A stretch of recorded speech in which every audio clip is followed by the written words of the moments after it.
Biarlah kita saat ini menyanyikan lagu ini dengan satu pengertian, minta Tuhan wahyukan secara khusus. Memilihmu bagian yang terbaik.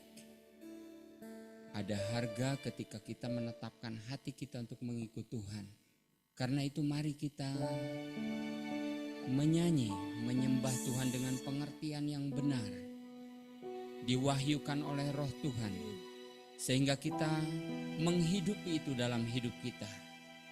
Sehingga kita mendapatkan berkat yang terutama daripada Tuhan buat setiap hidup kita.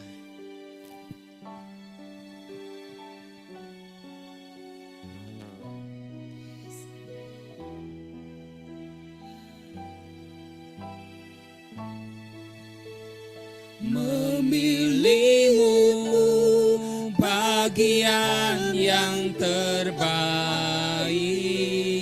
selamanya tak akan terganti.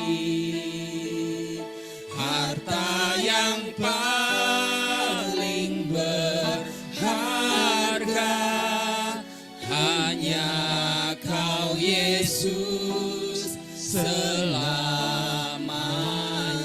Sekali lagi katakan, memilihmu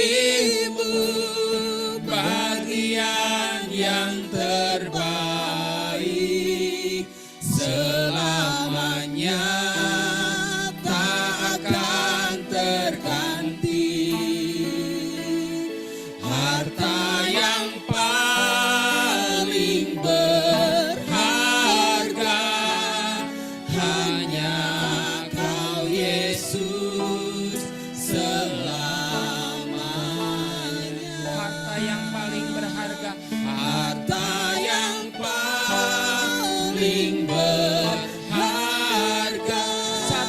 paling berharga, satu yang paling berharga, satu yang paling berharga, satu yang paling berharga, satu yang paling berharga hanya Kau Yesus selamanya.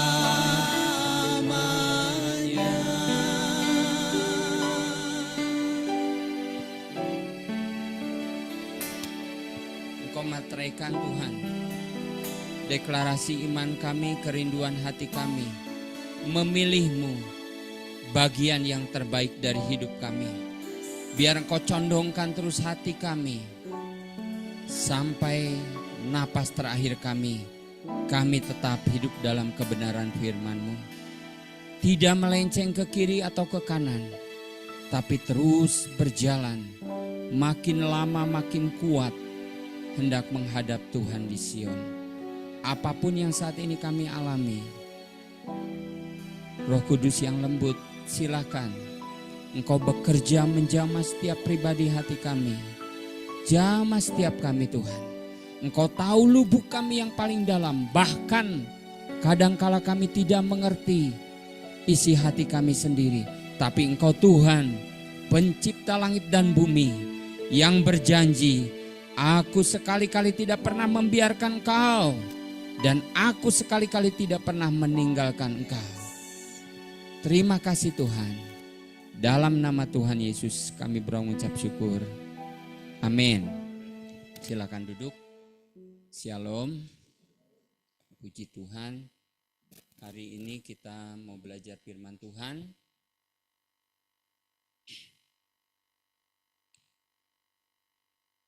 Saya percaya ketika kita bertemu dengan Tuhan, berjumpa dengan Tuhan secara pribadi, saya meyakini, dan itu firman Tuhan, bahwa kita itu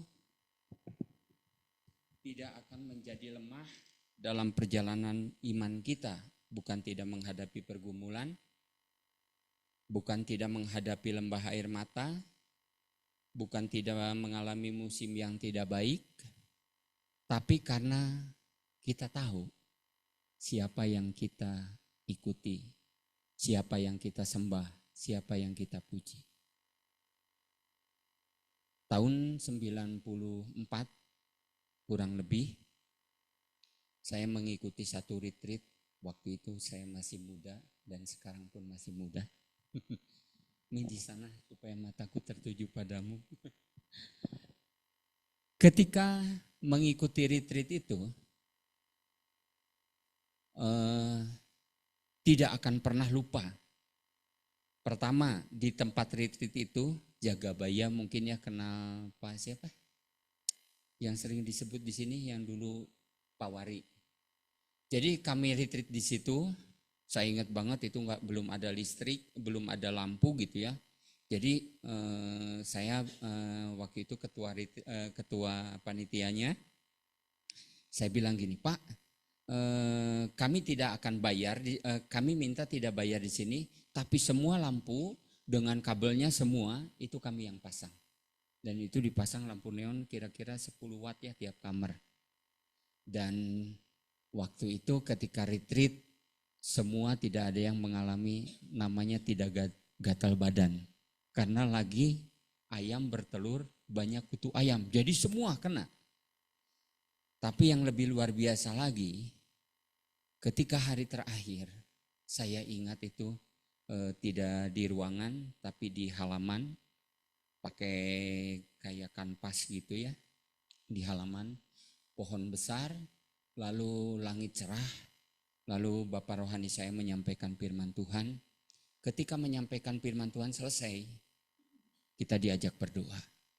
Dan ketika diajak berdoa, beliau berseru seperti ini. Tuhan, curahkan roh-Mu atas anak-anak muda ini. Tiba-tiba, bukan hujan kecil gitu, enggak. Langsung tiba-tiba, hujan besar. Itu langit saya lihat masih cerah, masih panas terang. Tapi hujan besar. Ketika beliau katakan, Tuhan curahkan roh-Mu atas anak-anak muda ini. Dan salah satunya saya mengalami lawatan itu. Saya masih dengar ada yang meraung-raung menangis di lawat Tuhan. Saya secara pribadi dibawa dalam satu alam roh. Dan bertemu dengan Tuhan. Bertemu dengan Tuhan bukan dalam kemuliaan tapi dalam kehinaan. Ketika itu saya melihat dia memikul salib. Lalu jalan. Dan rupanya emang tidak seperti manusia. Kalau melihat gambar salib itu, darah setetes gitu ya, cuma gitu doang, itu bohong gitu ya. Kalau kita dalam Yesaya 51, rupanya tidak seperti manusia. Lalu ketika itu saya lihat dan bertatap-tatapan. Dan ketika tatapannya itu melihat saya, tatapannya itu sanggup menembus batin. Tajam tapi penuh kasih. Lalu tiba-tiba dia berkata, maukah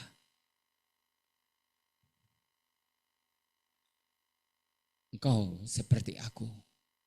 Wah, logika kan masih jalan ya. Cirinya kalau masuk dalam alam roh, mendapatkan penglihatan dari Tuhan beda dengan kesurupan. Kalau kesurupan tidak bisa menguasai keadaan, tidak bisa melihat keadaan sekitar kita.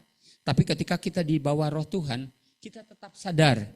Panca indera kita bisa mendengar sekitar kita, tapi roh kita tertuju kepada Tuhan. Lalu saya diam, dalam pikiran saya berpikir gini, Tuhan gak mau dong menderita sekali. Lalu sekali lagi dia bertanya gini, maukah engkau seperti aku?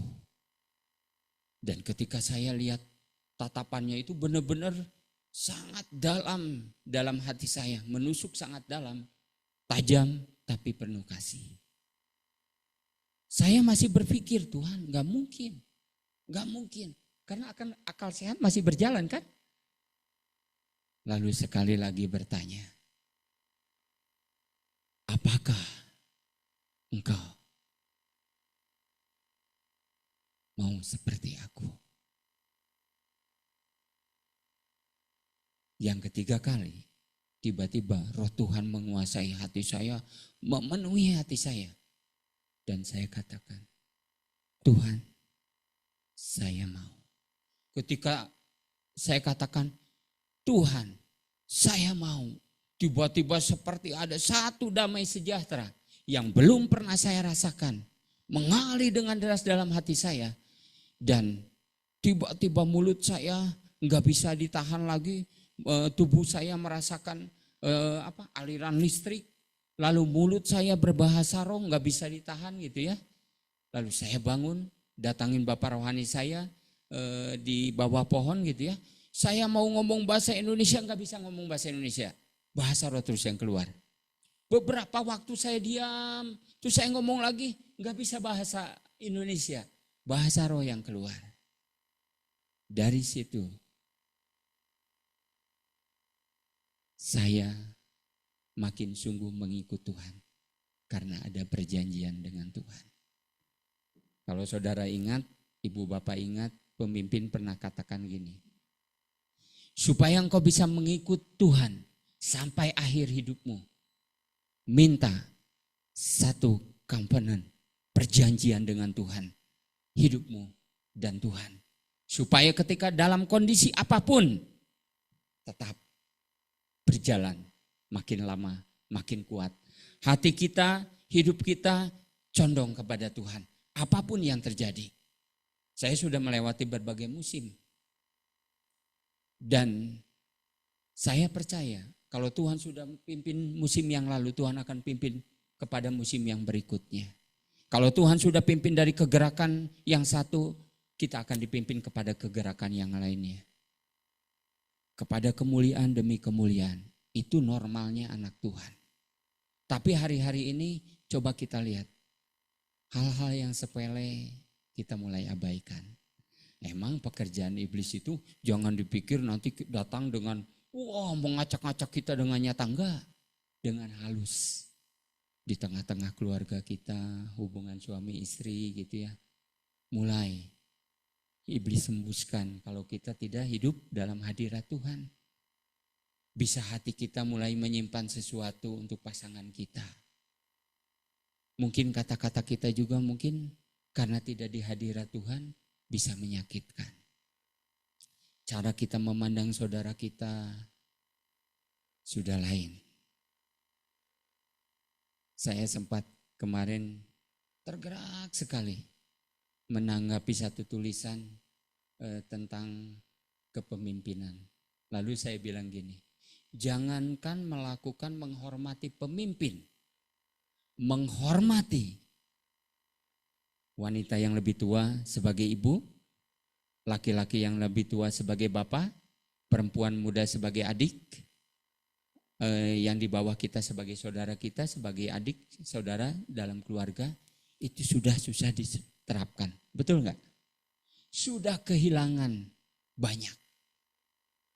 Dan itu kunci untuk hidupnya satu komunitas.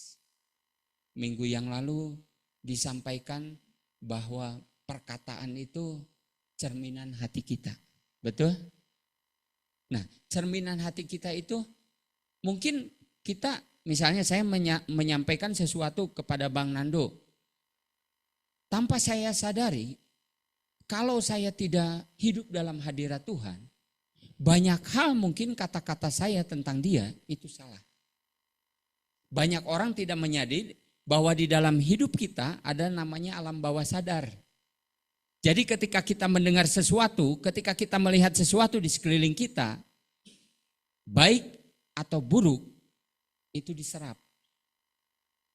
Sehingga kita harus, makanya di dalam firman Tuhan katakan, jagalah hatimu dengan segala kewaspadaan karena dari situlah terpancar kehidupan. Kenapa?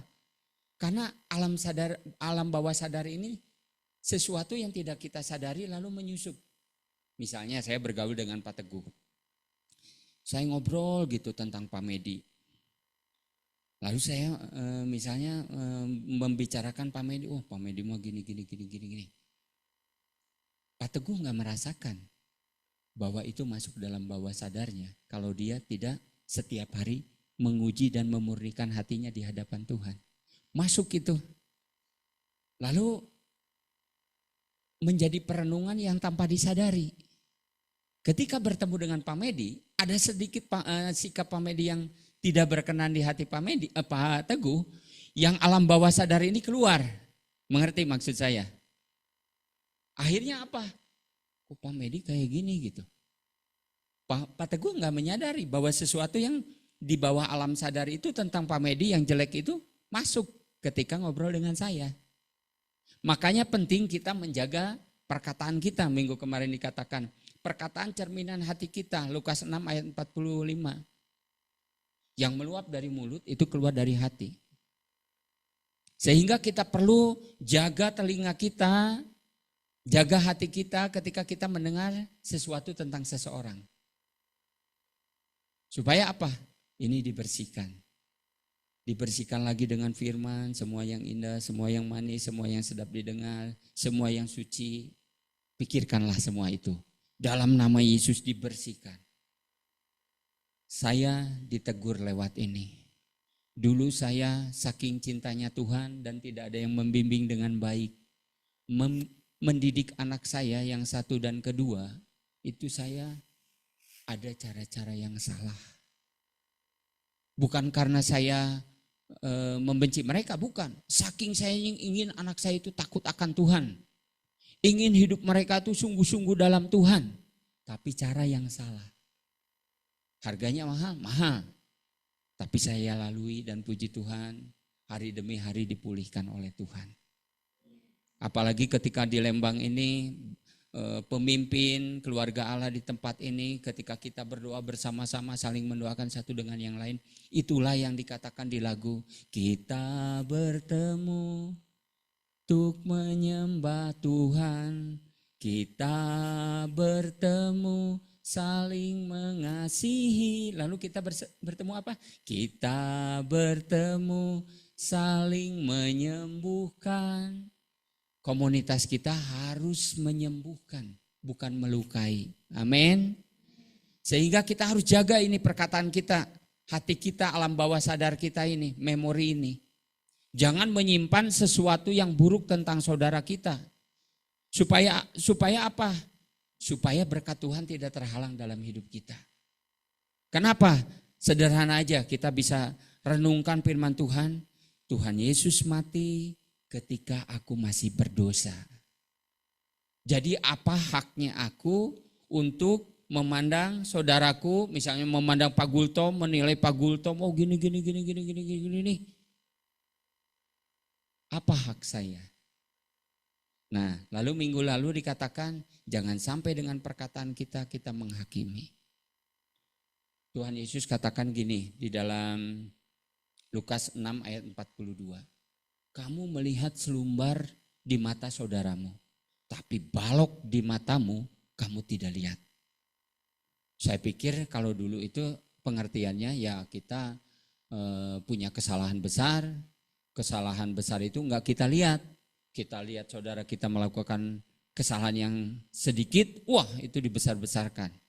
Ternyata gini saudara, seandainya saya melihat Bang Eder melakukan satu kesalahan, lalu saya datang ke Bang Eder seperti saya seorang hakim yang tahu segalanya tentang dia.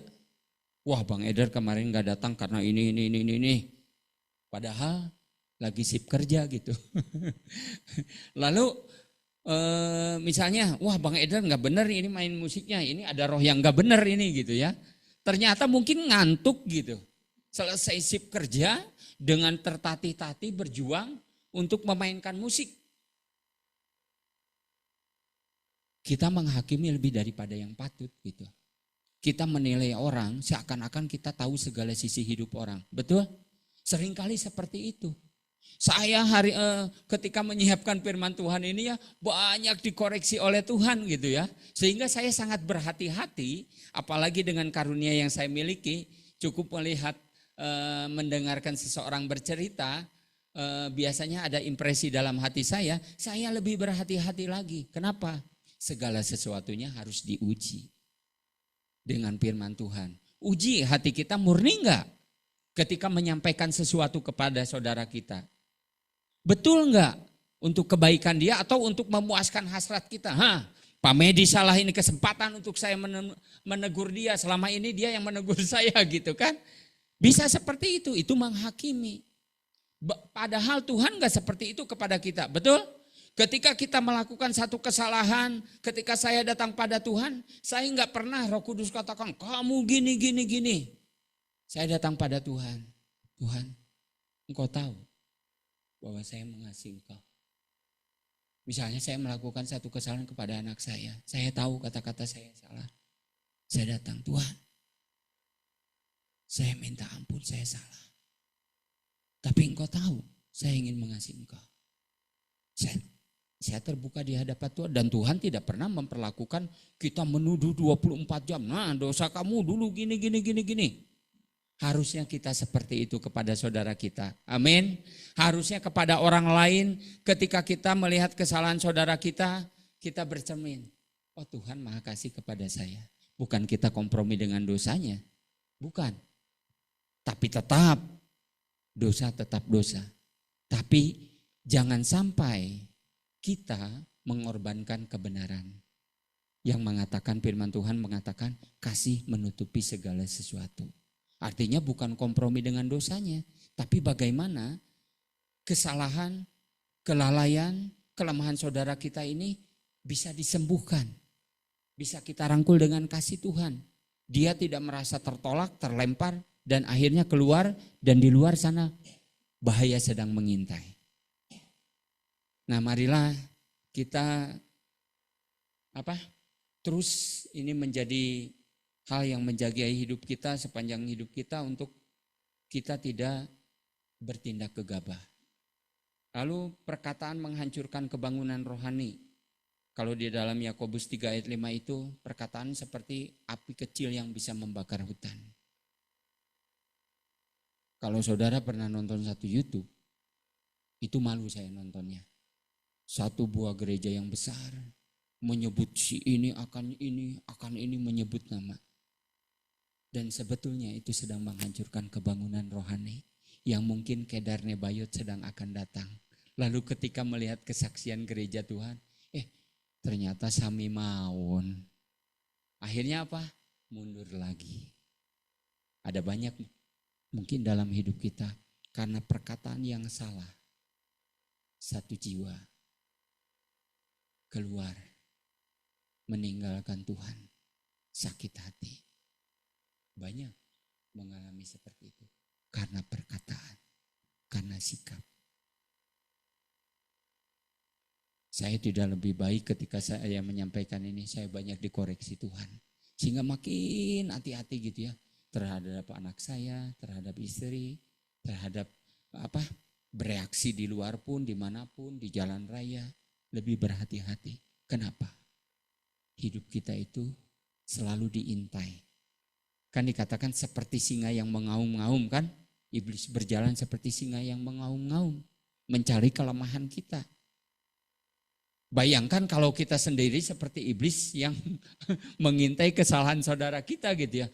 Kapan ini si nenek melakukan kesalahan?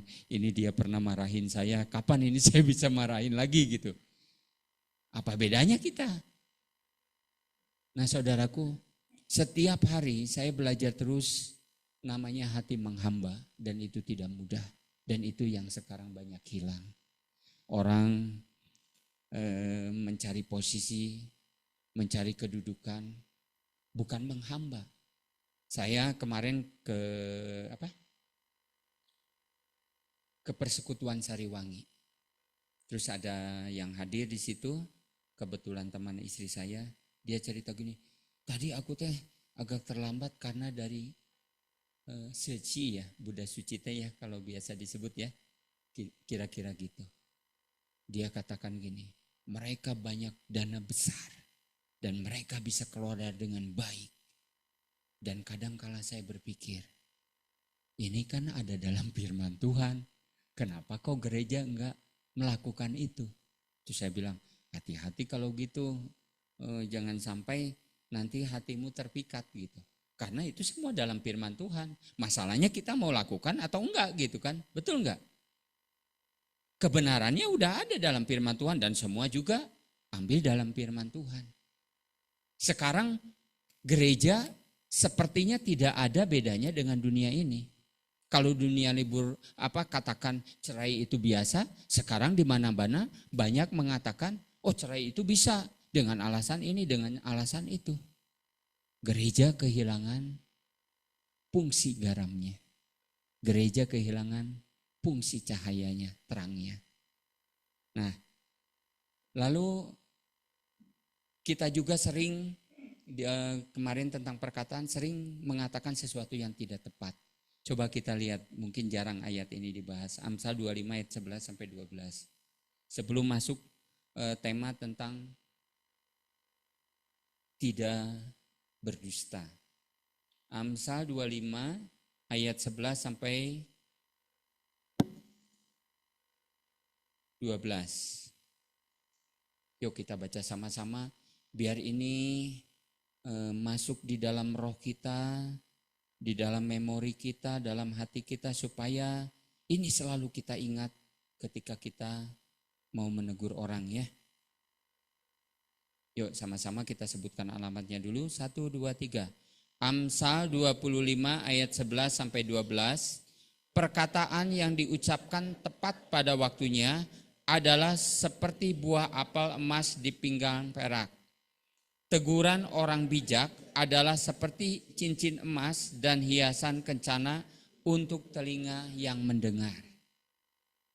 Wah, kalau teguran yang tepat itu, tepat isinya, tepat kata-katanya, tepat waktunya akan membangun. Tapi kalau kata-kata teguran kita tidak tepat waktunya, tidak tepat isinya, tidak tepat situasinya, akan seperti api yang kecil membakar hutan yang besar. Ini yang harus kita hati-hati di dalam kita kegerakan. Karena seringkali orang terlalu kalau istilah saya tidak napak, tidak menginjak bumi gitu ya. Semuanya seperti yang wah gitu ya, padahal basicnya tidak bagus. Nah, karena itu kita belajar mulai kembali hal-hal yang sederhana ini. Kalau kita misalnya saya lihat Kalince melakukan kesalahan ini. Hal yang tepat harus saya lakukan adalah saya mendoakan dia dulu. Sampai benar-benar pandangan saya terhadap Kalince itu murni. Enggak ada kekesalan, enggak ada ini satu kesempatan. Kalince pernah menegur saya di depan orang, sekarang waktunya gitu ya. Tapi kalau saya dengan murni hati, doa, tunggu waktu yang tepat, lalu saya sampaikan dengan tepat. Saya percaya ketika roh Tuhan sudah menjamah dia, ketika saya sampaikan, itu membangun. Amin. Tapi kalau saya tidak ada dengan murni hati, pasti itu akan menghancurkan. Pasti. Dan itu banyak terjadi. Akhirnya apa? Kepahitan. Pahit kepada pemimpin, pahit kepada ini, kepada itu gitu. Kenapa? Karena ininya enggak dijaga memorinya. Kedalaman hatinya. Yeremia 17 ayat 9 dan 10 dikatakan, betapa liciknya hati, lebih licik daripada segala sesuatu. Siapa yang mengetahuinya? Aku, Tuhan. Jadi jangan pernah mengatakan yang sembrono dalam hidup kita. Saya enggak berani berkata gini, semua yang saya miliki adalah milik Tuhan. Ya emang milik Tuhan. Tapi kalau kita terlalu gegabah, ketika ada saudara yang susah, lalu Tuhan berbisik dalam batin kita, siap enggak memberikan itu? Lebih baik kita tidak berkata-kata banyak, tapi kita menjadi pelaku firman. Amin. Lebih baik banyak kita diam merenungkan firman Tuhan. Ketika ada sesuatu yang Tuhan bicara, nah tolong dia, nah lakukan ini. Kita lakukan. Biar surga aja yang tahu bahwa hidup kita diserahkan pada Tuhan. Amin. Makanya setiap hari kita harus uji hidup kita dengan firman Tuhan. Jangan katakan bahwa kita sedang seperti apa, sedang seperti gimana gitu ya. Biarkan roh Tuhan yang mengujinya. Amin. Kalau kita dimurnikan, diuji, saya pernah bagikan di sini, saya pernah dibagikan di waktu doa hari Selasa. Banyak orang menolak hati nurani yang murni, maka kandaslah imannya. Maka dari itu, buka hatimu hari ini, buka hati kita semua. Roh yang lemah lembut, terima firman Tuhan dengan roh yang lemah lembut, supaya apa? Firman itu berakar, bertumbuh dan berbuah. Amin. Yuk kita masuk dalam tema tidak berdusta. Dusta mendukakan Roh Kudus. Kita bisa lihat kisah bagaimana Roh Kudus didukakan dan dampak dari mendukakan Roh Kudus ya. Kisah Para Rasul 5 ayat 1 sampai 11. Kisah Para Rasul 5 ayat 1 sampai 11. Ini kisah yang luar biasa dan saya percaya ini masih bisa terjadi dalam kedaulatan Tuhan. Baiklah kita baca bersama-sama bergantian. Yang ganjil itu yang pria, yang genap yang wanita ya. Kita sebutkan alamatnya dulu, kaum pria. 1, 2, 3. Kisah Para Rasul 5 ayat 1 sampai 11. Ada seorang yang lain bernama Ananias. Ia beserta istrinya Sapira menjual sebidang tanah.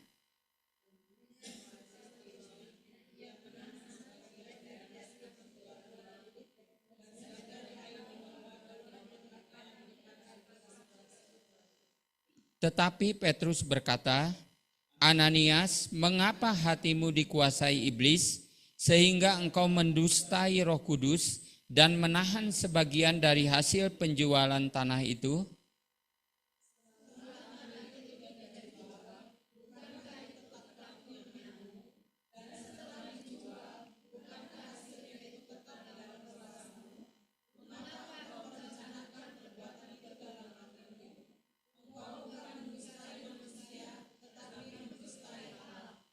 Ketika mendengar perkataan itu, rebahlah Ananias dan putuslah nyawanya, maka sangat ketakutanlah semua orang yang mendengar hal itu.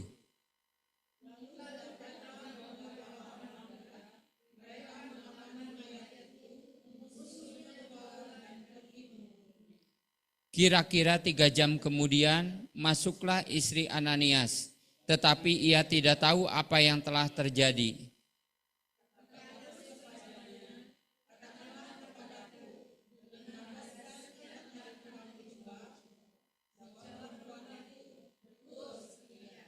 Kata Petrus, mengapa kamu berdua bersepakat untuk mencobai Roh Tuhan?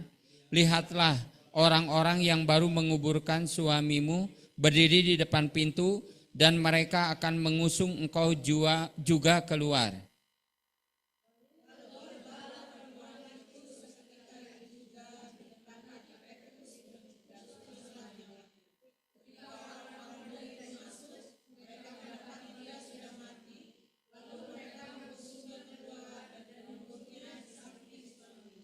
Ayat 11 bersama-sama. Maka sangat ketakutanlah seluruh jemaat dan semua orang yang mendengar hal itu. Saya ketika merenungkan ini, inilah yang harusnya selalu terjadi dalam gereja Tuhan. Bukan berarti yang berdosa langsung mati, bukan ya. Tapi kehadiran hadirat Tuhan di tengah-tengah kita, salah satu ciri kehadiran Tuhan yang sejati itu adalah orang yang menyembunyikan dosa tidak akan tahan. Dan Roh Tuhan menjamah dan membuat dia bertobat. Kalau menolak, dia terpental. Ini dalam firman Tuhan ya. Nah, jadi dalam kisah ini adalah ketika Ananias menjual tanahnya.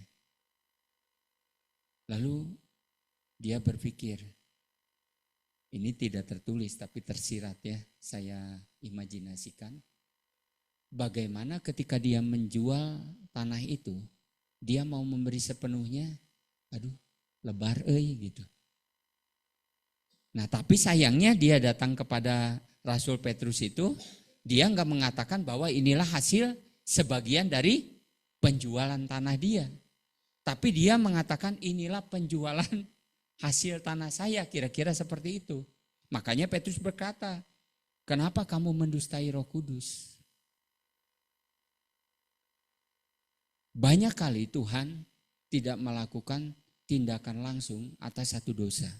Bahkan orang sekalipun yang berselingkuh. Mungkin saudara berpikir, kok dia selingkuh masih tetap hidup ya? Ada bagian firman Tuhan katakan, Tuhan enggak menghendaki satu orang pun binasa. Tapi yakinlah, tetap ada deadline-nya Tuhan untuk seseorang yang bebal hidupnya. yang mau menempuh jalan yang salah. Saya pernah melayani seorang ibu dengan istri saya, diundang oleh temannya, dan ketika saya masuk dalam kamar, itu ibu itu dalam keadaan tidur tidak bisa lurus, kayak cacing kepanasan gitu, mengkerut. Dan dia mengalami sakit Parkinson. Dan ketika saya lihat matanya itu tajam. Lalu saya dengar cerita dari anaknya. Masa lalunya itu adalah sebagai seorang wartawan dan kehidupan yang bebas. Pernah satu kali ketika teman istri saya ini tidur, ketika dia bangun tidur masih anak-anak, ada laki-laki lain di sebelah ibunya. Itu sangat membekas. Dan apa yang harus dituai, ibu itu mengalami seperti itu. Tapi puji Tuhan, dalam anugerah Tuhan, saya layani, saya beritakan Injil pengampunan dosa, pengakuan dosa, dan puji Tuhan dia mau. Lalu setelah itu saya katakan gini, tolong kumpulkan anak-anaknya supaya terjadi rekonsiliasi. Lalu ketika dikumpulkan, anaknya datang yang laki-laki, saya lihat matanya menerima.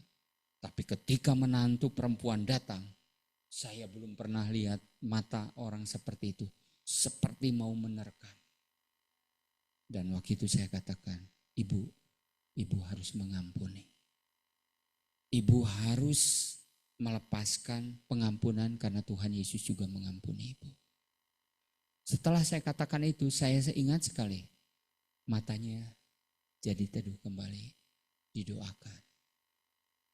Lalu beberapa waktu kemudian, meninggal. Dan selalu firman Tuhan masih berlaku.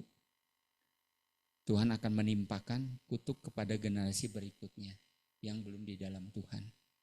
Dan anaknya jatuh dalam dosa yang sama. Menantunya, jadi suami istri ini saling mengkhianati akhirnya. Dan akhirnya pisah. Jadi Tuhan tidak pernah membiarkan dosa. Dia Maha Kasih, tapi tetap keadilannya berlaku. Maka itu kita harus takut dan gentar. Bahwa Tuhan itu Tuhan yang tidak pernah membiarkan sekali-kali anaknya itu untuk salah. Makanya pemimpin kemarin 2 minggu yang lalu sampaikan tenang, hati-hati dengan dosa-dosa yang ada sekarang.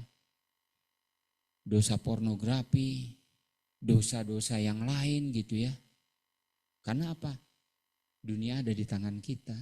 Kalau kita enggak hati-hati dengan HP, itu bahaya.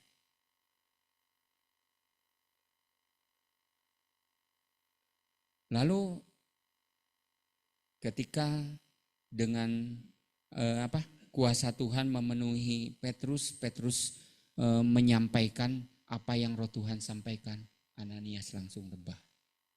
Kemudian datang istrinya, dipikir bisa mengelabui juga, dan akhirnya hal yang sama terjadi.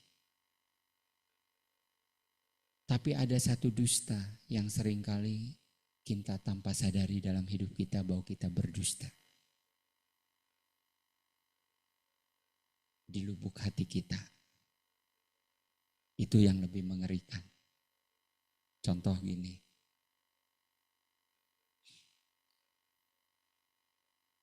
Saya pernah melihat seseorang yang sepertinya wah rohani.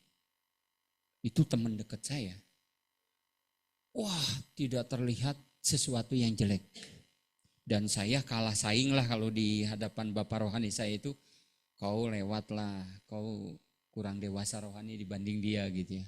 Oh, saya iya gitu. Karena saya nggak bisa berkata-kata dengan baik. Nggak bisa membuat kata-kata yang baik untuk orang menghargai saya gitu ya. Lalu tiba-tiba dia melakukan satu kesalahan. Saya ingat banget itu saya datang kepada dia. Saya katakan gini, semua orang bisa melakukan kesalahan. Tapi ketika datang pada Tuhan, Tuhan bisa pulihkan. Lalu dia bilang, saya enggak melakukan. Lalu sampai saya katakan gini, sekarang saya tanya dalam nama Tuhan Yesus, apakah jawabanmu jujur? Dia tidak berani menjawab sampai 3 kali. Lalu saya pulang. Setelah itu saudara, puluhan tahun berjalan, saya bertemu dan saya mendengar kabar bahwa dia dipenjara karena dusta, karena kebohongan. Jadi kalau dusta tidak diselesaikan, hal yang kecil dalam hidup kita, terpeleset lidah kita mengatakan sesuatu karena kita sedikit ingin membela diri, lalu kita ya belokkanlah sedikit, dusta kecil gitu, bohong kecil. Kita kompromi dengan itu. Namanya benih dosa. Sama dengan kebenaran akan berakar, bertumbuh dan berbuah. Amin. Makanya jangan pernah hal kecil dibiarkan dalam hidup kita, kesalahan kecil. Kita harus datang pada Tuhan hancur hati. Saya pernah mengalami satu perkara kecil gitu ya. Saya gegabah bicara. Berprasangka buruk kepada anak saya yang kecil. Jadi satu saat kami pelayanan ke Palasari pakai mobil Buyus dengan Buyus gitu ya. Jadi ketika di Palasari itu anak saya katakan, Pi buka mobil bundanya. Saya buka gitu ya, pakai remote. Saya kunci lagi. Ketika kami pulang, saya duluan kan masuk nyalain mobil. Blowernya itu kenceng banget. Saya berpikir gini, aduh ini si Moses pasti ngotak-ngatik mobil ini. Saya berpikir gitu. Lalu besoknya kami ke Purwakarta, itu kan panas banget. Setelah dari rumah duka, saya masuk mobil duluan juga, saya nyalakan mobil. Blowernya kenceng jadi saya kecilin gitu kan. Nah lalu masuklah Ibu Yus dengan istri saya. Lalu beliau katakan gini, Pak Gunawan, coba kenapa ya autonya enggak jalan, saya matikan lagi.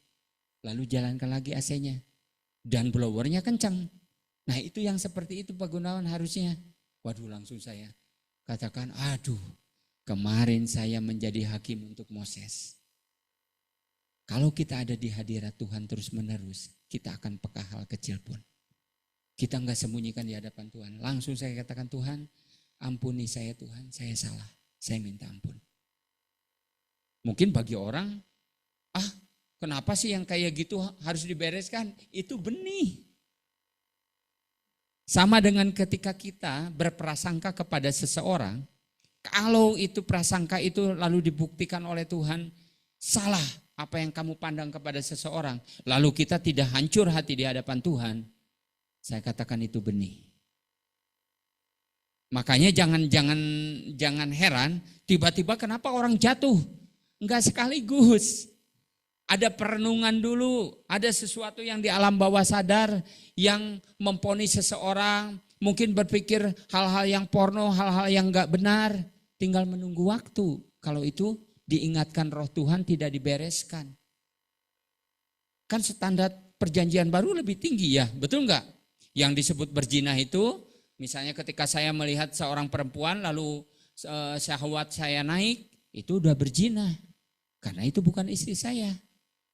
Standar kekudusan perjanjian baru itu lebih tinggi daripada Taurat gitu.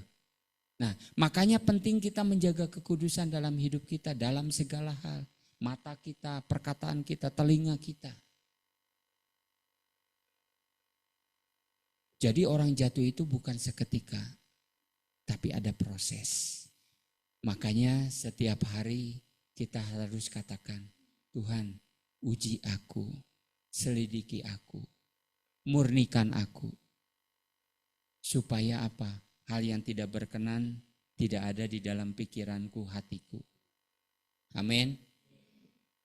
Butuh kerendahan hati untuk mengakui dosa. Dan dusta itu orang sekarang kalau kita melihat di media sosial itu kita harus hati-hati. Kenapa? Belum tentu berita yang kita dengar itu benar. Saya ketika menonton satu kasus yang sekarang sedang rame-ramenya, Saya cuma berdoa gini, saya tidak tahu Tuhan yang mana yang benar. Karena masing-masing merasa benar. Saya kutip firman Tuhan yang saya tempel di pintu gerbang waktu di rumah di Jayagiri. Yesaya 5 ayat 20. Celakalah orang yang mengatakan benar itu salah, salah itu benar. Jahat itu baik, baik itu jahat. Pemutarbalikan fakta. Dalam hidup kita seringkali untuk membela diri kita tanpa kita sadari. Kita sedikit membumbui dengan dosa, dusta. Itu enggak langsung, wah Pak Teguh datang ke rumah saya lalu membohongi saya gimana? Enggak langsung seperti itu. Dan yang saya lihat, saya sepanjang perjalanan rohani saya melihat orang-orang yang terjebak dalam dosa dusta atau berbohong ini agak susah. Puluhan tahun saya bertemu masih seperti itu. Makanya hati-hati dengan yang kecil-kecil. Puluhan tahun saya lihat beberapa orang masih modelnya sama. Makanya ada istilah buat hidup saya, biarlah kita jujur pada diri sendiri, jujur pada Tuhan, jujur pada sesama kita. Semua hidup kita transparan. Amin. Kalau orang mau melihat sisi hidup saya, orang ngomongin tentang saya, misalnya dilihat dari anak atau istri atau hal yang lain, silahkan. Saya terbuka. Apalagi sangat bahagia kalau ada seseorang yang datang. Saya minta waktu Pak Gunawan. Kenapa? Saya ingin sharing. Lalu menyampaikan apa yang dilihat tentang saya. Saya nggak akan marah. Kenapa? Itu penjagaan dari Tuhan. Amin. Bahkan saya pernah bicara kepada seorang yang saya katakan itu berkarunia nabi ya.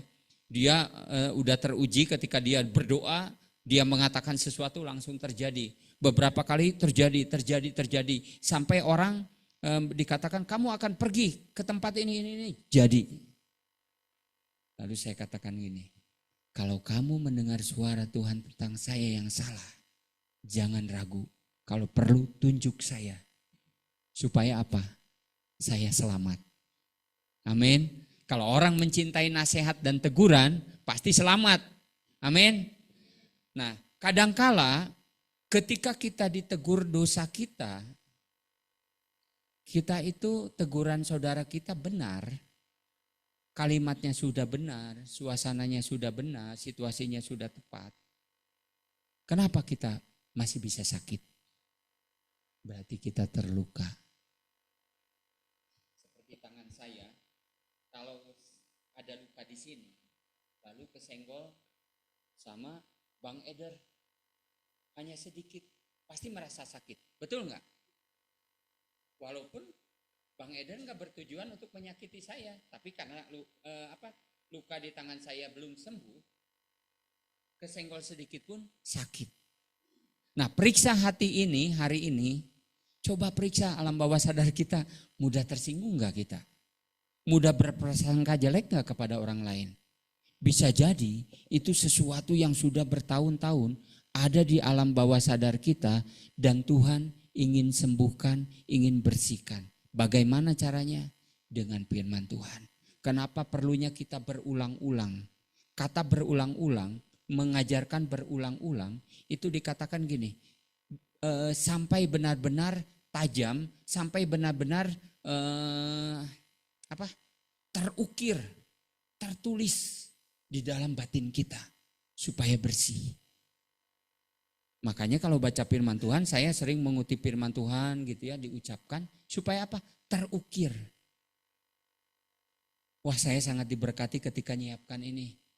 Jadi saya bukan saudara dulu yang diberkati, bukan saudara dulu yang ditegur, tapi saya mengalami, melihat, wah Tuhan, benar firman Tuhan yang mengatakan di dalam Amsal 18 ayat 21, hidup dan mati dikuasai lidah.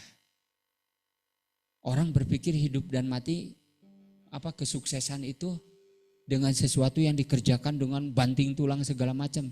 Tapi dimulainya firman Tuhan dengan lidah kita. Kenapa? Di dalam Roma 10 ayat 8 dikatakan firman itu dekat, ada di mulutmu. Coba kalau mulut kita berdusta, bagaimana firman Tuhan yang kita ucapkan bisa berkuasa? Kalau mulut kita tidak benar di hadapan Tuhan, menghakimi orang, bagaimana kita mendeklarasikan firman Tuhan lalu firman itu berkuasa? Tidak akan terjadi apa-apa. Tapi ketika kita seperti Yesaya 6, malaikat datang, bawa bara api, disentuhkan kepada mulutnya. Itu tanda penyucian daripada Tuhan. Kalau ingin melihat kegerakan di tengah keluarga kita, kalau ingin pemulihan dalam hidup kita, bereskan lidah kita tidak ada dusta di hadapan Tuhan. Amin. Perlu kita jujur. Kalau ketika kita lemah, kenapa kalau ditanya saudara kita, Pak Gunawan gimana? Saya kurang enak badan, tolong doakan pergumulan saya ini, pergumulan ini. Itu tandanya jujur. Tapi seringkali kita jaim.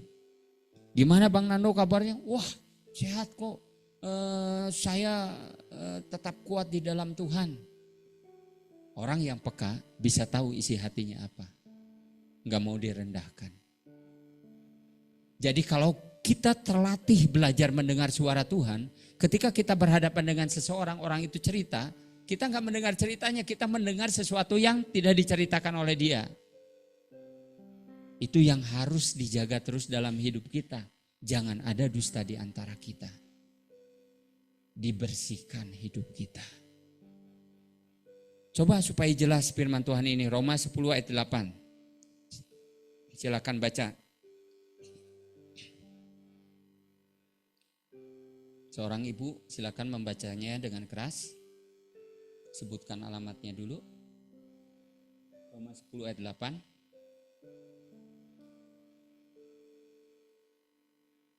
Mana?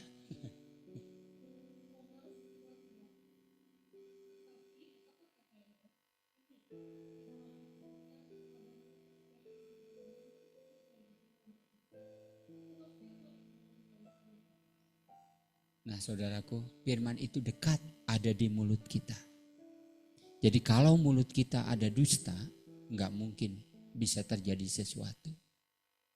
Yang sejati, yang palsu bisa. Kenapa buktinya yang palsu bisa? Matius 7 ayat 21, bukan orang yang berseru Tuhan, Tuhan. Lalu dikatakan, bukankah aku bernubuat demi namamu? Bukankah aku mengusir setan demi namamu? Itu setannya pura-pura nipu gitu ya. Sepertinya pergi, tapi tidak. Perlu terus kita minta roh Tuhan. Hanya roh Tuhan yang bisa menyelidiki yang paling dalam di dalam batin lubuk hati kita. Supaya apa? Apa yang surga sudah tetapkan untuk hidup kita tidak tertahan lagi. Amin. Baik secara pribadi, baik untuk korporat, semuanya tidak tertahan lagi. Tapi tidak mungkin revival yang sejati terjadi, dilimpahkan kalau dusta masih menguasai hidup kita. Lalu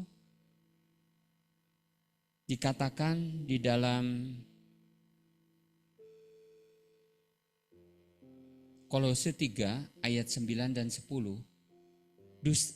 hidup kita sebagai ciptaan yang baru itu harusnya sudah bebas dari hal ini. Kolose 3 ayat 9 sampai 10. Yuk kita baca sama-sama. Kolose 3 ayat 9 dan 10, kita baca alamat yang terlebih dahulu. Kolose 3 ayat 9 dan 10. Jangan lagi kamu saling mendustai, karena kamu telah menanggalkan manusia lama serta kelakuannya, dan telah mengenakan manusia baru yang terus-menerus dibaharui untuk memperoleh pengetahuan yang benar menurut gambar kaliknya, yang terus dibaharui dari hari ke hari. Ciptaan yang baru itu bukan ketika lahir baru, kita baru lalu hari berikutnya kita tidak baru. Setiap hari baru. Karena apa? Diperbaharui. Makanya dikatakan jangan ada dusta. Biarlah seperti Yesaya, mulutnya, lidahnya dibersihkan Tuhan. Sehingga apa? Ketika datang kemanapun kita pergi, dimanapun kami kan pergi, di situ pasti mujizatmu terjadi. Benar-benar itu terjadi dalam hidup kita. Saya ingat almarhum Bang Peri menyaksikan bagaimana kehadiran gereja Tuhan dalam satu kota itu menggetarkan penguasa di udara di sana. Ketika apa? Orang-orangnya sungguh hati. Ketika apa? Hatinya bersih, tahir. Dan indikator seseorang hatinya tahir, bersih adalah mulutnya. Tidak ada dusta. Amin. Ketika ditegur, tidak ada lagi pembelaan diri. Apalagi seorang diaken. Diaken itu kalau melakukan satu kesalahan, beda konsekuensinya dengan jemaat. Apalagi pendeta, lebih berat lagi. Apalagi pemimpin, lebih berat lagi. Maka dari itu, jangan biarkan beri kesempatan kepada iblis untuk ada roh penghakiman di antara kita. Amin. Yang ada itu adalah belas kasihan. Ketika kita melihat satu orang jatuh, seperti kita yang jatuh. Bersuka dengan orang yang bersuka. Menangis dengan orang yang menangis. Itu susah. Butuh Roh Kudus yang mewahyukan kepada hidup kita. Butuh hati yang lembut untuk kita beroleh anugerah daripada Tuhan. Tidak ada tempat dalam kerajaan Allah bagi pendusta. Di dalam Wahyu 21 ayat 8. Wahyu 21 ayat 8. Kita baca sama-sama, kita sebutkan alamatnya dulu. Wahyu 21 ayat 8. Yuk kita baca sama-sama, kita sebutkan alamatnya dulu.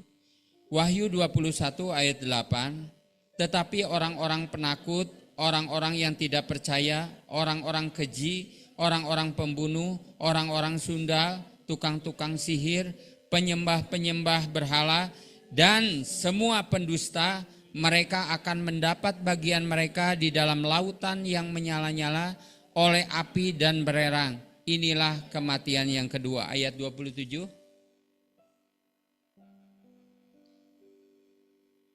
Kita sebutkan alamatnya dulu. Wahyu 21 ayat 27. Tetapi tidak akan masuk ke dalamnya sesuatu yang najis atau orang yang melakukan kekejian atau dusta, tetapi hanya mereka yang namanya tertulis dalam kitab kehidupan anak domba itu. Bapa segala pendusta dikatakan oleh firman Tuhan itu iblis. Jadi saya untuk hal tentang kebohongan dan dusta kepada anak saya wanti-wanti. Jangan pernah kalau kalian melakukan kesalahan, kalian sembunyikan. Kalian anggap enteng. Lebih baik jujur walaupun apapun harganya. Saya ingat satu kali anak saya yang kedua masih kecil TK. Saya lagi nyuci piring lalu dia bilang, saya ya lupa-lupa ingat tentang apa. Dia sampaikan sesuatu. Lalu karena saya tahu tentang anak saya bilang gini. Kenal anak saya bilang gini, kamu sekarang masuk ke kamar berdoa, tanya sama Tuhan. Lalu dia pergi, masih pakai baju TK gitu ya. Lalu dia datang lagi, gimana, kamu benar atau bohong? Aku bohong, Pi. Ya udah, jangan berbohong. Saya ingat momen itu. Lalu saya bersyukur, satu prinsip yang saya selalu ajarkan kepada mereka, jangan pernah berani melakukan sesuatu, apalagi melayani Tuhan, kalau ada dosa di dalam hidupmu. Kalau masalah sebesar apapun, maju terus. Tapi kalau ada dosa sekecil apapun, bereskan dulu. Satu saat dia dipanggil oleh atasannya, lalu atasannya itu minta masukan tentang sesuatu hal. Anak saya, model saya dulu yang belum dewasa rohani, ngomong apa adanya. Lalu atasannya jadi marah, anak saya jadi kesal. Waktu itu mau Paskah. Tiba-tiba dia nelpon. Apa yang harus aku lakukan? Hatiku tidak enak dengan atasanku sementara besok ada ibadah Paskah. Saya udah bangga duluan gitu ya. Bukan dia harus jadi seperti apa gitu ya. Berarti itu ada tanda takut akan Tuhan. Saya katakan gini, kamu datangi dia lalu dikatakan saya minta maaf. Itu belajar untuk tidak ada dusta, membohongi Tuhan di dalam batin kita. Amin. Jujur. Saya yakin kalau sesuatu yang kecil-kecil dibereskan dalam hidup kita, perkara-perkara besar akan Tuhan percayakan dalam hidup kita. Orang sering menganggap sepele, maaf. Waktu ibadah. Bukankah itu sudah disepakati? Kalau kita tidak tepat, berarti kita melanggar perjanjian, melanggar kesepakatan. Berarti kita membohongi diri kita dong. Betul nggak? Maaf, bukan nyinggung, negur, mengingatkan. 9:30 saya ibadah, jam 8 itu saya pergi dari Cihanjuang ke Babakan Ciparai. Saya harus jemput dulu anak sekolah minggu, 6:30 saya harus di kebun kopi. Dan saya lakukan dengan konsisten. Kalau saya terlambat menjemput mereka 5 menit aja, itu udah masalah buat saya. Bukan hidup dalam Taurat, bukan. Tapi saya tahu Tuhan sudah terlalu baik buat saya. Kalau hidup saya semena-mena, hidup saya seenaknya, berarti saya tidak menghargai pengorbanan Tuhan. Banyak hal yang kecil ini udah dilewatkan. Hari Kamis kemarin saya sempat kesal ke istri saya ya. Terlambat pergi. Naik motor itu jam 10:15. Nyampe di BTC. Wah, saya udah gelisah gitu. Bukan gelisah takut sama penatua, bukan. Udah terlatih, di sini udah terlatih. Aku harus konsisten, komitmen. Saya lihat jam 11:02. Terus nggak kebagian bangku belakang, lagi harus di depan. Wah, nggak jadi kesaksian. Itu kesadaran ilahi, bukan Taurat, bukan. Tapi takut akan Tuhan, bukan takut dihukum. Tapi saya mengasihi Tuhan. Saya komit dalam hidup saya, terlalu banyak yang Tuhan berikan hidup saya kepada saya. Saya minta ibu saya supaya tidak meninggal. Sampai di ruang ICU, sampai di monitor itu sampai datar. Saya bilang, 1 tahun aku minta Tuhan. Tuhan gak beri 1 tahun, 13 tahun bisa hidup. Saya berucap, apapun yang kau minta Tuhan, aku berikan. Dan saya konsekuen. Apapun dalam hidup saya yang Tuhan gerakkan dalam hati saya lakukan dengan sungguh-sungguh. Bukan karena ingin jabatan, bukan karena ingin posisi. Sampah. Saya udah kenal Tuhan. Siapa dia? Terlalu kecil yang kayak gitu, itu sampah. Pujian itu sampah. Kalau kita udah bertemu dengan Tuhan yang mulia, wah, seperti yang saya saksikan tadi, semuanya penderitaan itu, keputusan-keputusan apapun selalu saya katakan, Tuhan, apapun yang kau mau, aku mau. Tidak selera lagi dengan hal-hal yang dunia tawarkan. Bukan tidak ada kesempatan, ada kesempatan. Tapi ketetapan hati, aku dan seisi keluargaku akan beribadah kepada Tuhan. Kalau saya berani mengatakan itu, dari hal yang kecil harus saya konsekuen. Amin. Enggak mungkin saya keluar-keluar, aku dan seisi keluargaku akan beribadah pada Tuhan. Ibadah 9:30 saya datang jam 10 kurang 10:45. Saya tidak konsekuen dengan hal itu. Ini tentang juga jujur kepada Tuhan, jujur kepada sesama. Amin. Saya percaya karena saya sampaikan ini dalam kasih, tidak ada yang tersinggung. Supaya apa? Kita dimurnikan, dibersihkan. Namanya dimurnikan itu dibersihkan, kalau bersih karat, pakai mesin selepan lalu pasang sikat kawat untuk membersihkannya itu gitu ya. Kalau dia bisa berteriak, dia akan teriak gitu. Sakit gitu. Tapi kan bersih karatnya. Amin. Supaya apa? Tidak mungkin kita dipakai Tuhan kalau kita tidak tahir. Tidak mungkin kita dipakai Tuhan kalau tidak kita mengejar kekudusannya. Amin. Makanya ketika kita dididik oleh Tuhan apapun, kita nggak boleh tersinggung. Hanya di Maksi pendeta bisa disuruh oleh seorang nenek. Saya ditegur gitu ya, Pak Gun, supaya nggak ada unek-unek ya. Kenapa? Saya bilang, Nek, nanti kalau masih ada yang makan, mejanya jangan dilap. Oh gitu, itu budayanya seperti itu, kalau enggak kurang sopan. Nah maksud saya karena kalau habis makan itu kan mereka nempel lalat jadi banyak. Jadi saya pakai ada klorinnya sedikit gitu kan supaya lalatnya hilang. Emang langsung hilang. Tapi ternyata tidak tepat, tidak sopan. Oke, terima kasih Nek, udah ditegur. Tidak tersinggung sama sekali, kenapa? Justru saya bersyukur daripada saya berjalan dalam kebodohan. Nah, untuk membersihkan dusta ini, siapkan diri kita, diselidiki batin kita. Amin.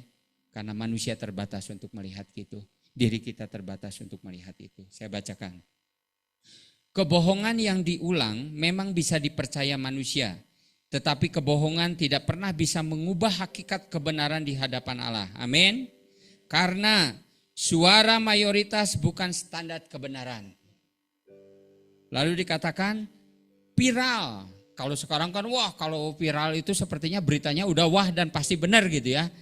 Dikatakan bukan standar kebenaran. Lalu pengulangan juga bukan bukti kebenaran. Jadi standarnya harus Allah sumber kebenaran. Yohanes 14 ayat 6 itu karakter Tuhan. Akulah jalan kebenaran. Lalu dusta bertentangan dengan sifat atau naturnya Tuhan. Bilangan 13 ayat 9, bilangan 23 ayat 19. Yuk kita baca sama-sama dengan cepat.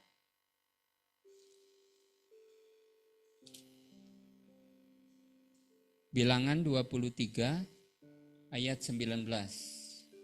Naturnya Tuhan atau sifatnya Tuhan seperti ini. Kita sebutkan alamatnya terlebih dahulu. 1, 2, 3. Bilangan 23 ayat 19. Allah bukanlah manusia sehingga ia berdusta. Bukan anak manusia sehingga ia menyesal. Masakan ia berfirman dan tidak melakukannya? Aku berbicara dan tidak menepatinya? Tuhan itu selalu konsisten, konsekuen, setia untuk segala keputusannya. Berarti sifat kita juga harus sama, segambar serupa dalam hal ini. Kalau kita sepakati 9:30, berarti apapun yang terjadi aku usahakan, kecuali di luar kemampuanku. Kalau di luar kemampuan kita udah berangkat dihitung biasa pergi, tiba-tiba ban kempes atau apa yang di luar dugaan kita, yaitu kan Tuhan Maha Pengampun. Tapi kalau setiap kali perlu kita bertanya tentang bagaimana komitmen kita sebagai seorang anak Tuhan. Saya bacakan ulang, ini sangat luar biasa. Allah bukanlah manusia sehingga ia berdusta. Bukan anak manusia sehingga ia menyesal. Masakan ia berfirman dan tidak melakukannya, atau berbicara dan tidak menepatinya. Selalu belajar untuk menepati apa yang kita katakan. Seiring umur dan usia, saya makin berhati-hati untuk menjanjikan sesuatu. Sering tergerak, pengen bantuin, benerin gimana gitu ya. Tapi ternyata usia berbeda. Dan tenaga sudah berbeda gitu ya, beda dengan dulu. Kalau lihat ini, wah nanti saya bantu gini. Sekarang bisa lalai. Karena apa? Keterbatasan. Sehingga saya lebih hati-hati berkata-kata kepada orang. Sebagai penutup, Bapak pendusta itu adalah iblis, Yakobus 8 ayat 44. Lalu kita baca sama-sama. Di dalam Yakobus 1 ayat 21, kita ganti kalimatmu ini dengan kata-kata kita. Yuk, Yakobus 1 ayat 21.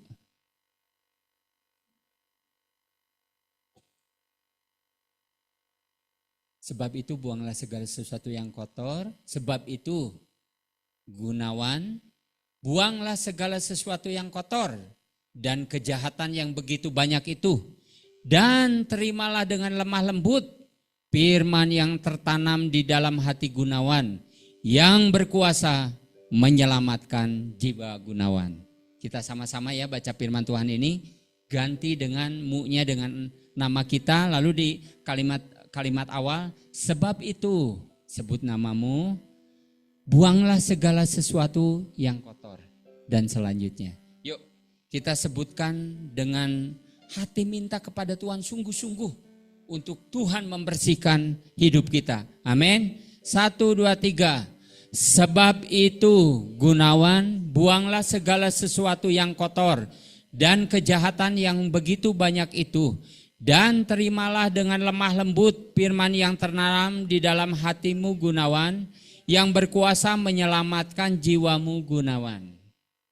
Biarlah firman yang kita bacakan ini menjadi doa kita, sehingga kita kalau menyanyikan tadi, memilihmu bagian yang terbaik, kita jujur. Amin. Kalau kita menyanyikan satu lagu, misalnya janji kepada Tuhan tadi, akan kupikul salibmu gitu ya. Ya emang pikul salib kita untuk tepat waktu, untuk komitmen kepada sesuatu kesepakatan. Harus bangun pagi, harus menata hidup kita dengan baik. Itu konsekuensi gitu ya. Nah mari kita sungguh-sungguh lagi mengikut Tuhan. Tuhan memberkati. Kita teduh di hadapan Tuhan. Biarkan firman Yakobus 1 ayat 21 ini menerima firman dengan lemah lembut terjadi atas hidup kita. Kalau Tuhan menegur kita, kalau Tuhan menegur saya, itu bukti bahwa Tuhan mengakui kita sebagai anak, supaya kita mendapat bagian dalam kekudusannya. Buang dusta dari mulut kita, dalam batin kita minta dibersihkan alam bawah sadar kita. Mungkin ada kata-kata yang tertanam tentang hal-hal yang jelek, tertanam tentang seseorang, tentang sifat orang. Biarkan roh Tuhan menguduskannya. Firman Tuhan katakan semua yang baik, semua yang indah, semua yang sedap didengar, semua yang suci, semua yang patut dipuji, pikirkanlah itu. Biar minta kepada Tuhan. Haleluya. Ujilah aku Tuhan, murnikan aku Tuhan, selidiki batinku dan hatiku, mataku tertuju padamu. Aku cinta padamu Tuhan. Katakan lagu ini dengan jujur. Aku rindu hadirat-Mu Tuhan. Aku ingin selalu dekat dengan-Mu, menikmati kehadiran-Mu. Ku nyanyi Hosana. Saya undang kita bangkit berdiri bagi Rajaku yang duduk di tahta. Aku muliakan dan ku agungkan. Kau layak disembah. Ujilah aku Tuhan.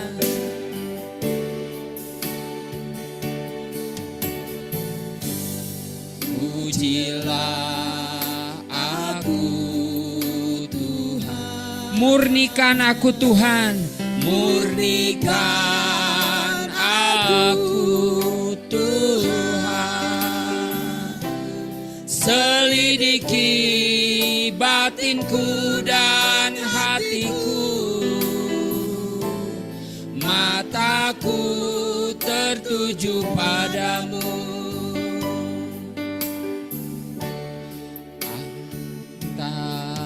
Padamu Tuhan. Biar ini keluar dari batin kita.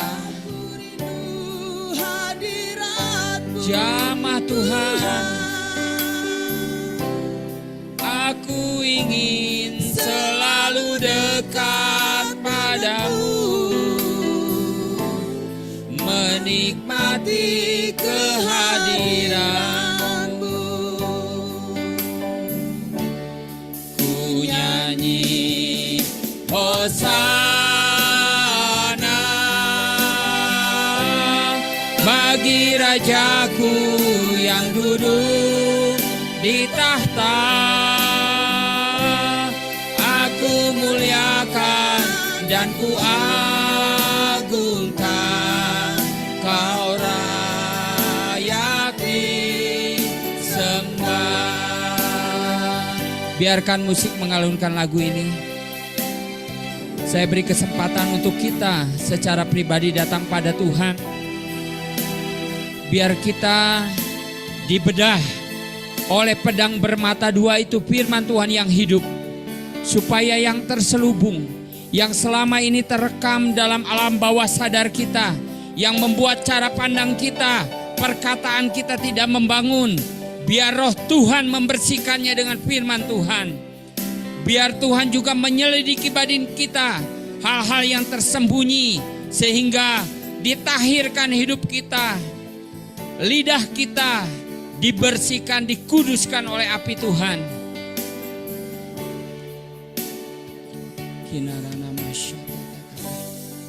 Datang kepada Tuhan secara pribadi. Hari-hari ini Tuhan sedang membersihkan, memurnikan, mentahirkan gerejanya. Supaya lawatan itu tidak lewat di tengah-tengah kita. Semua kita dilawat bukan dilewat. Pastikan kita memiliki hati yang lemah lembut, mau ditegur, mau bertobat sungguh-sungguh dari hal-hal yang sederhana yang mungkin kita anggap remeh. Kita mulai kembali kepada komitmen yang semula, mengikut Tuhan dengan sungguh-sungguh. Mulai dengan sungguh-sungguh hal-hal yang perkara-perkara yang sudah kita lalaikan, kita sungguh-sungguh beribadah pada Tuhan.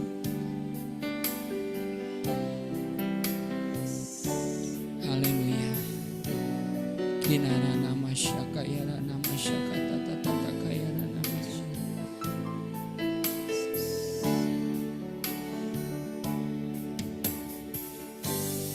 Ujilah aku Tuhan. Ini doa kami Tuhan. Murnikan aku Tuhan. Selidiki batinku dan hatiku. Mataku tertuju padamu.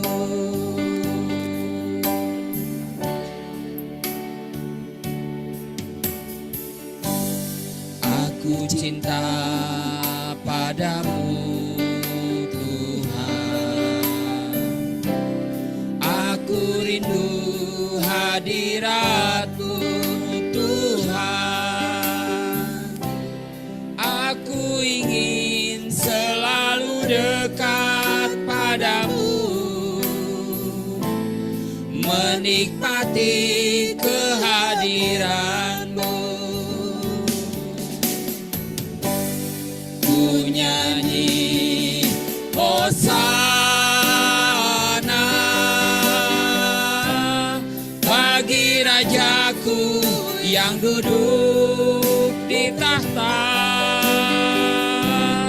Aku muliakan dan ku agungkan, Kau layak disembah. Ku nyanyi Hosana, ku nyanyi Hosana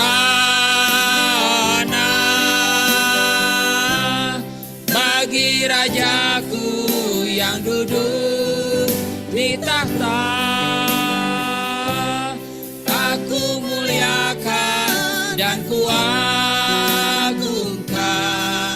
Kau layak disembah, Kau layak disembah, Kau layak disembah, Kau layak disembah, Kau layak disembah.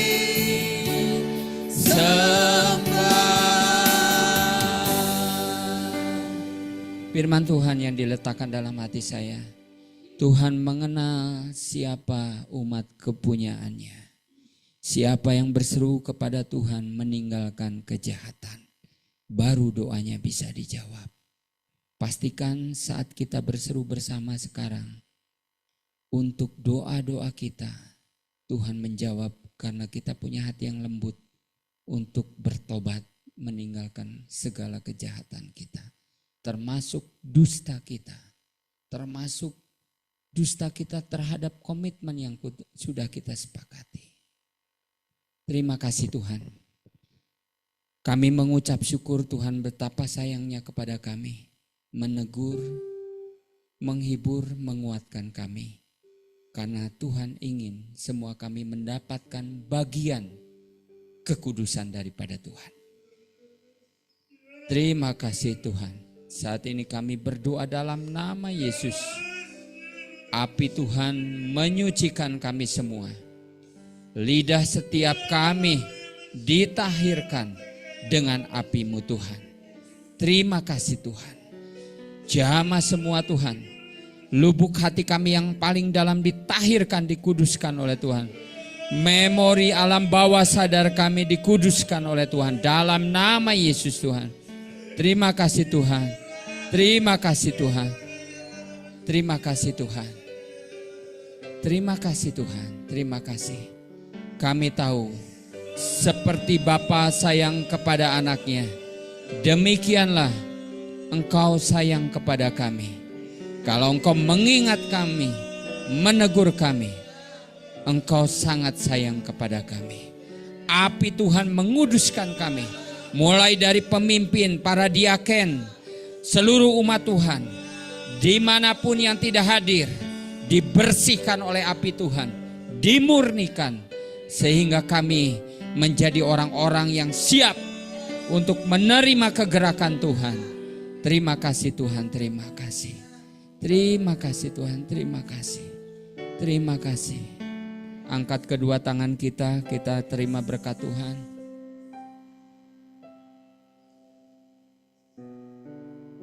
Tuhan mengenal siapa orang pilihannya. Siapa yang berseru kepada Tuhan meninggalkan kejahatan. Kalau engkau siap menerima berkat Tuhan, angkat kedua tanganmu.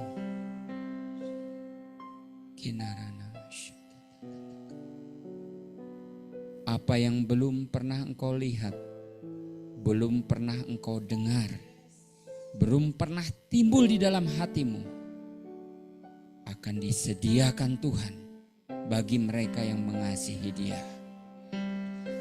Tuhan memberkati engkau dan melindungi engkau. Tuhan menyinari engkau dengan sinar wajahnya dan memberikan kau kasih karunia. Tuhan menghadapkan wajahnya kepadamu dan memberikan kau damai sejahtera. Tuhan akan menjaga engkau terhadap segala kecelakaan. Ia akan menjaga nyawamu.